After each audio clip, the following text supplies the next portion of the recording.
বাড়ি আসা মাত্রই রানীকে কথা শোনাতে থাকে পিঙ্কি বৌদি। দুর্জয় তখন বলে, কি ব্যাপার বলো তো, এতটা রাত হয়ে গেছে, তুমি এখানে কি করছো এখন?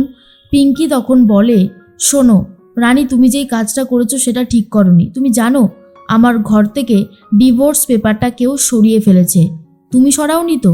রানী তখন বলে, একটা সরিয়ে দিয়েছে তো কি হয়েছে, তুমি উকিলবাবুর সাথে কথা বলে আর একটার ব্যবস্থা করো। আমি নিজের দায়িত্ব করে সই করে দেব।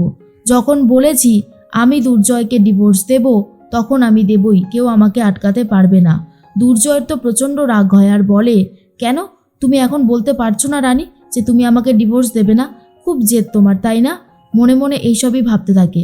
পিঙ্কি বৌদিকে রানী জানায় দুর্জয় আর অনিশার বিয়ের জন্য যা যা হেল্প লাগে রানীর তরফ থেকে রানী সবটাই করতে রাজি। যেটা শোনার পর পিঙ্কি বৌদি বলে, এই জন্যই তো রানী তোমাকে আমি এত ভালোবাসি। আর এইসব শোনার পর দুর্জয় আরও বেশি করে রেগে যায়। সকাল হতেই চলে এসেছে অনিশা।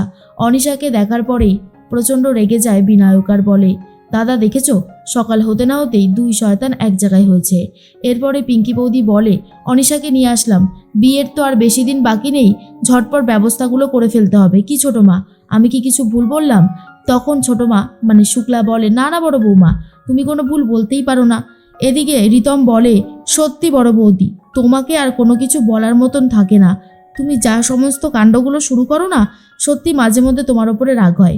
রানী তখন বলে, পিঙ্কি বৌদিকে আর কিছু বলো না রিতমদা।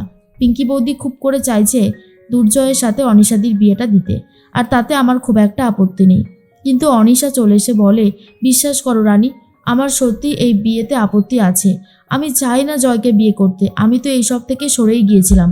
রানী তখন বলে, থাক না, এ সমস্ত কথা বলে আর কি হবে বলো তো অনিশাদি, এ সমস্ত কথা বলে আর কিছু হবে না। এরপরেই দুর্জয়ের ঘরে চলে আসে। দুর্জয় তখনও ঘুমাচ্ছিল। তার মধ্যে পিঙ্কি বৌদি বলে, জয় ওঠো, দেখো কে এসেছে। অনিশা এসে গেছে।